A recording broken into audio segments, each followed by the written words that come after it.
"You're not even a real aunt," my sister said loud enough for everyone. At the baby shower, I covered with $730 in gifts and $2,250 for the catering. My dad chuckled. "You should have known you're not welcome." I didn't say a word. I blocked every dollar, then played the video. "You're not even a real aunt," Emma said, her voice sharp and loud enough to slice through the baby shower music and land straight into my chest like a knife.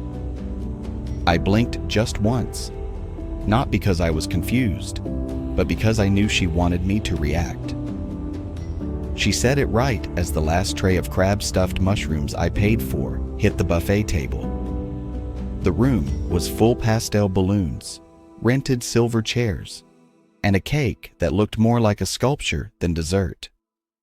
I covered the entire catering bill, $2,250, plus another $730 on gifts from her registry. Diaper Genie, the stroller with wheels smoother than my career path, and the absurdly expensive crib she only dreamed of.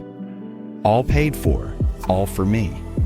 And in return, I got that sentence delivered like it was a joke, like I wasn't standing 5 feet from her when she said it, loud enough for the cousins to smirk and the aunts to look away politely. I didn't respond, not with words, not then. I was still holding the gift bag when my dad, who had been mostly silent up to that point, chuckled behind his drink. "You should have known. You're not welcome," he said, like it was the weather. I looked over. He was sipping from the glass I'd paid for, sitting in the banquet hall I'd booked under my name, wearing the new shoes I bought him last Christmas because his old pair were too tight. "You should have known," he repeated. That was the moment I stopped pretending. I placed the gift bag on the nearest table, turned my phone screen toward myself, and tapped the button I'd labeled Block All. It wasn't just a contact block. It was a bank freeze, a utility shutdown, 3 press-scheduled transfers canceled, and one very particular email sent, the kind with video attachments, and to whom it may concern in the header. I didn't speak. I didn't cry. I didn't even blink again. I just left. But the story doesn't end there. That moment, that sentence, that smug little laugh was just the trigger. What they didn't know was I'd been planning my exit for months. And I hadn't just saved receipts. I'd filmed them. I didn't leave the baby shower in a rage. I left in a vacuum, cold, absolute, like someone turned off the oxygen in the room, and I was the only one who noticed. By the time I got back to my car, my phone had already lit up with texts from my mother. "You misunderstood Emma. She's hormonal. Don't ruin the day over a silly joke. Let's talk when you've calmed down." What nobody realized was I wasn't angry. I was exhausted. Exhausted from a lifetime of being their walking ATM, their on-call therapist, their fallback plan. Because this wasn't the first time, not even close. I covered Emma's rent for 9 months last year while she worked on her blog. I paid off Dad's medical debt when he said insurance messed up the paperwork. I even flew home last Christmas after Mom guilt me with the holidays aren't the same without you, only to find myself cooking a full dinner for 12 while they watched TV and Emma filmed TikTok saying I made this all by myself. Nobody corrected her. Nobody ever did. And when I tried to pull back just a little, they made me the villain. Every time 3 weeks before the baby shower, I tried something simple. I said no. Emma called asking if I could cover a few extra things before her baby arrived. That few was a crib, a car seat, maternity clothes, and a cleaning service she found on Instagram. I told her I was stretched thin. She didn't reply for 2 days. Then she posted on Facebook, "Real family shows up," period, with a photo of a gift from someone else, tagging everyone in the family except me. Comment section lit up like a Christmas tree. "That's how you do it, Emma. You deserve everything. Some people don't know how to love properly." They all knew who she meant. That was the thing. They always knew. My mother liked to pretend she was the peacekeeper, but she never stopped her. Never once. She'd just call me later, low voice, like we were co-conspirators in some tragedy we never named. She doesn't mean it. You know how she is. It's just stress. But stress doesn't justify manipulation, especially not what I found 2 nights before the shower. I wasn't snooping. I was organizing digital receipts for tax season, trying to track expenses I'd covered for them. But when I pulled up my shared cloud account, the one Emma still had access to from years ago, I found a folder labeled baby shower stuff.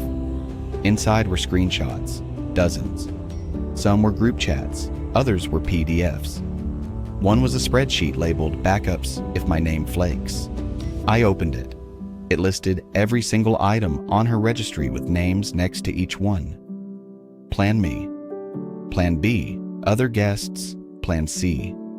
Buy and say it was from grandma. Next table.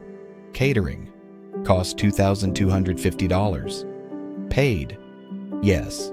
Status. Let her think it's her idea. I sat there in silence. That was the exact moment something inside me shifted, because it wasn't just them using me. It was them planning for it, counting on it, betting on the fact I wouldn't say no again. So I backed up the folder, saved it to a flash drive. 3. Actually, I was ready. That's why I didn't flinch when she said I wasn't even a real aunt. That's why I didn't scream when Dad laughed like I was a punchline to a family joke, because I knew what came next. But first, I needed one more thing. Proof. So I dug deeper. I knew Emma had lied before about money, jobs, relationships, but I never had evidence. This time, I did.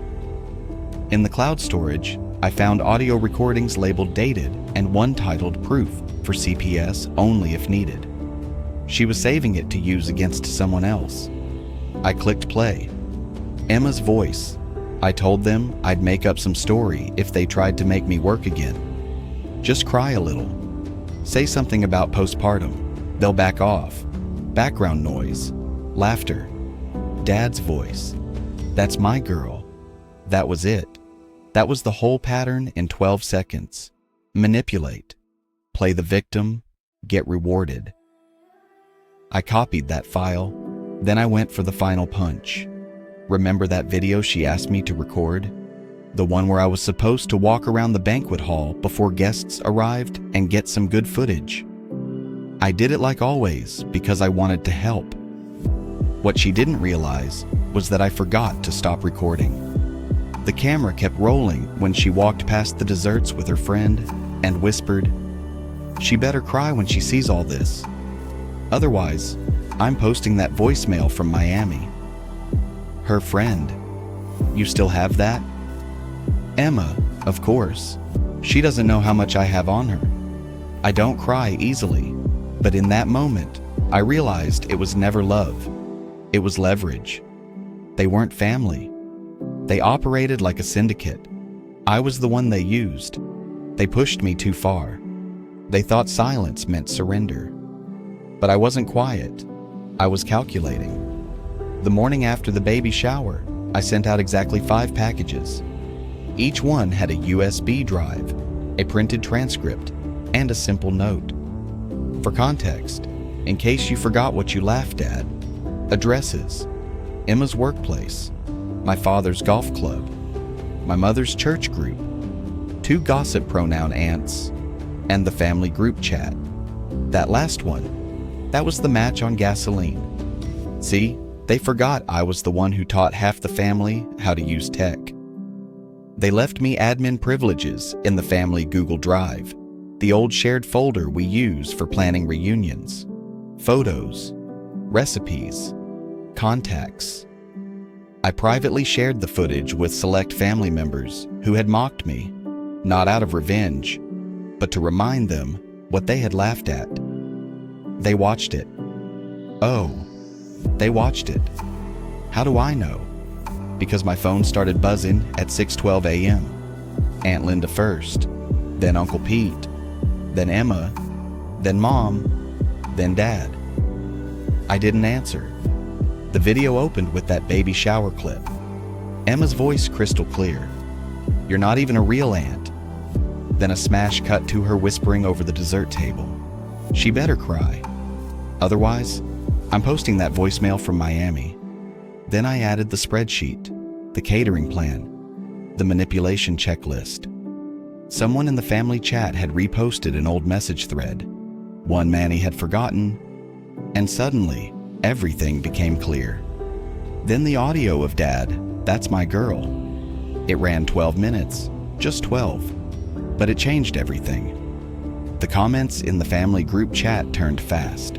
My cousin Mandy, who hadn't said a word in 2 years, posted, "What is this? This is who we celebrated." And then silence. Until Emma posted one word, "Fake." That's when I posted a screenshot of the original cloud file timestamps. Then a screen recording showing her name as the original uploader. Then a selfie of me holding the original backup drive. And finally, a message. "If it's fake, Emma, play the video. The original one. We all know you have it. Play it." Then she didn't.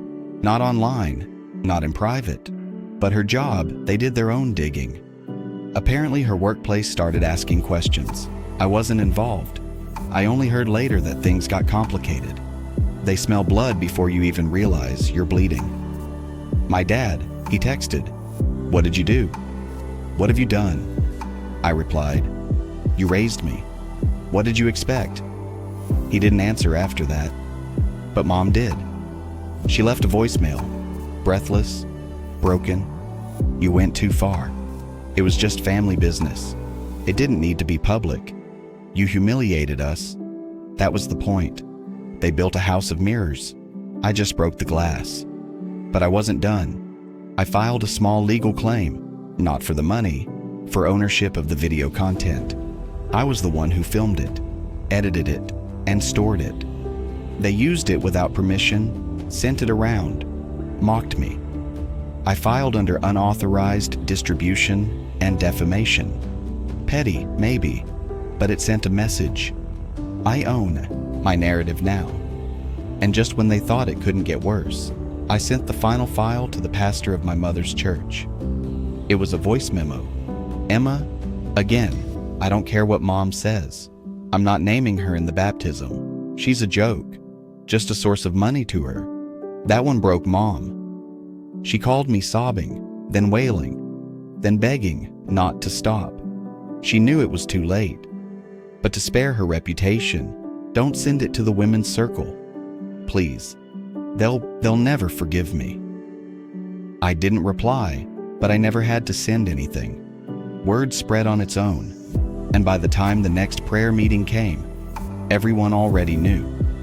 It was never about revenge. It was about ending the performance once and for all. I didn't say a word for a week, didn't answer calls, didn't open messages. I went to work, brewed coffee, cleaned the apartment, watched old TV shows with the volume off. The world was loud, but I was quiet, calm, because I knew what was coming. On the 8th day, I sent a letter, a physical one, in a sealed envelope sent via certified mail with a letterhead from a law office where the son of my old boss now works. The same guy I once helped rewrite his resume. The title, Statement of Financial Separation and Personal Clarification concerning the last name, family trust, and all associated arrangements.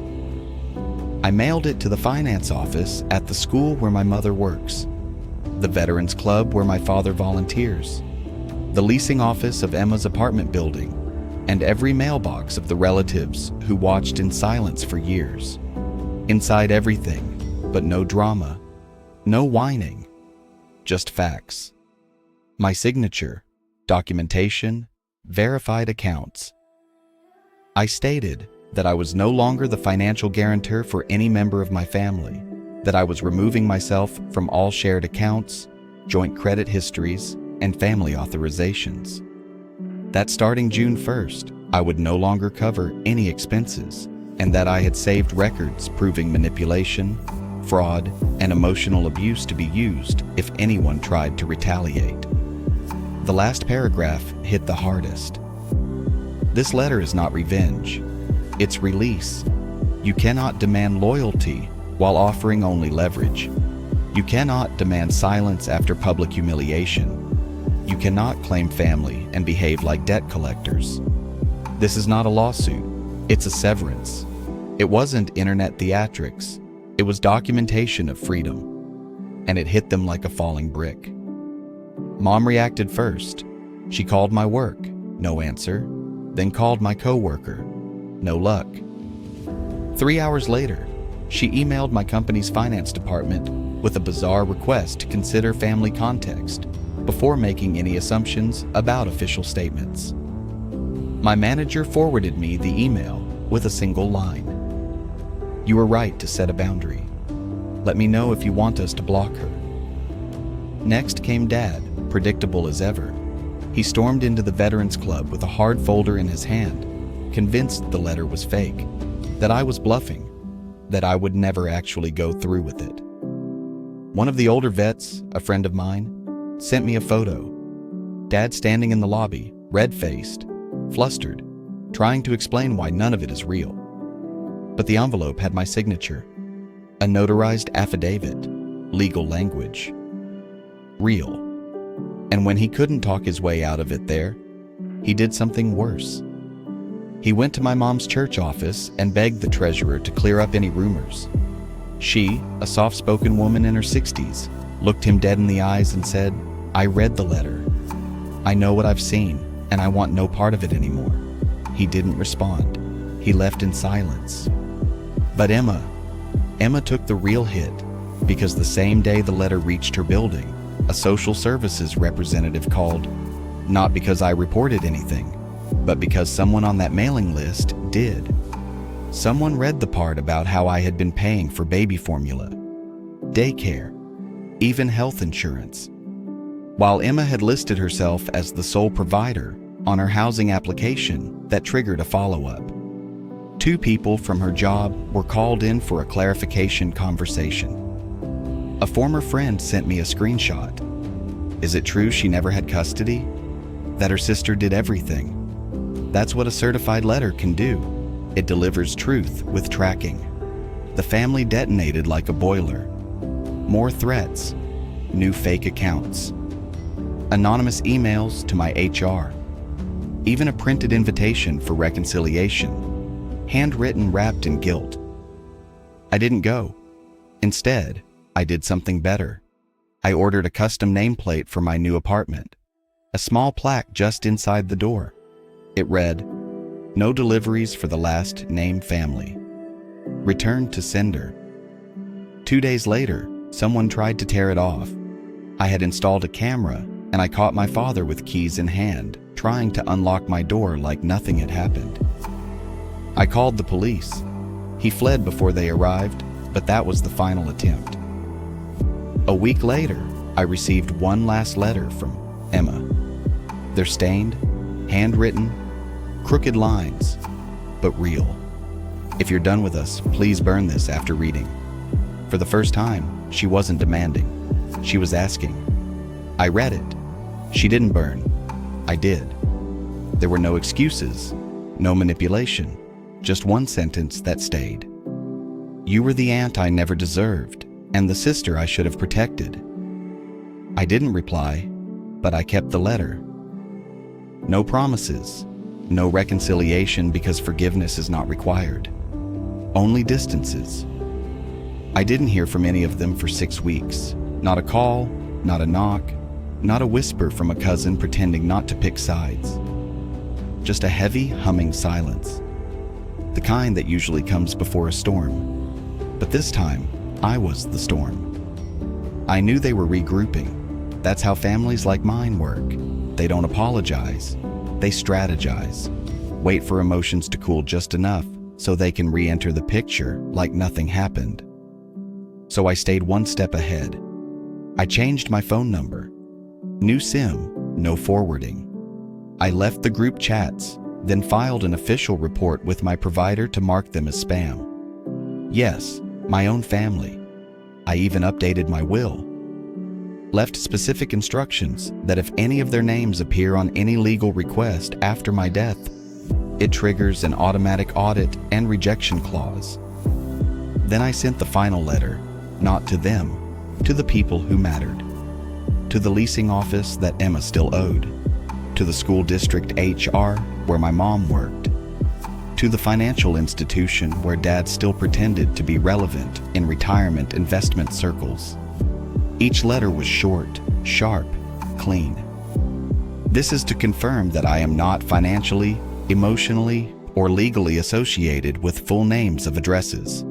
Any attempt to associate me with them, solicit support on their behalf, or use my name and documentation will be met with immediate legal response. Certified, tracked, documented. By the time the last envelope landed, my phone started buzzing again, this time from strangers. Emma's old co-worker, a woman from Dad's golf club, one of Mom's ex-colleagues who always liked to stay out of it. The message was always the same. I had no idea. I'm sorry. If I had known, I would have said something. Too late. But the silence finally broke. One morning, I was on my balcony. New place, top floor, skyline view, drinking black coffee in peace when a package arrived. No sender, just a handwritten name on the return label. Emma, inside a photo album.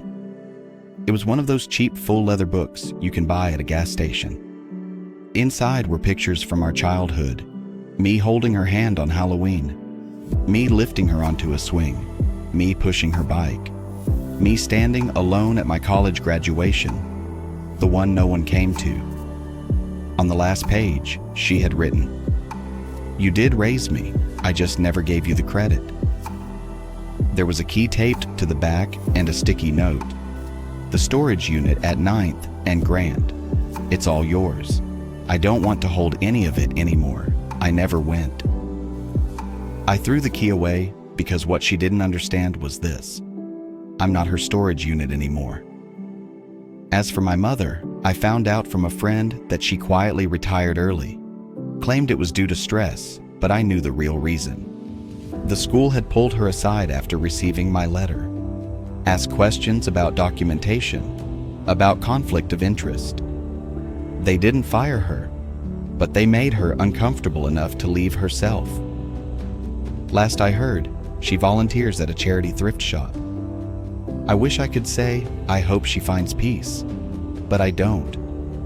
She had decades to speak up, and every time she stayed quiet, she tightened the noose around me a little more.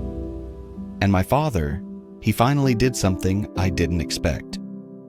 He sent me a postcard, not a letter, not a voicemail, a postcard like a tourist. It had a picture of a mountain on the front, like he was trying to imply some sort of wisdom. All it said was, "You win. Enjoy it while it lasts." No apology, no acceptance, just bitterness printed in courier font. I laughed out loud when I read it, not because it was funny, but because he still believed this was a game. He still didn't get it. This wasn't about winning. It was about leaving the arena entirely. 3 days ago, I received an email from someone named Madison, Emma's old college roommate. She wrote, "I found a box of stuff Emma left at my place years ago.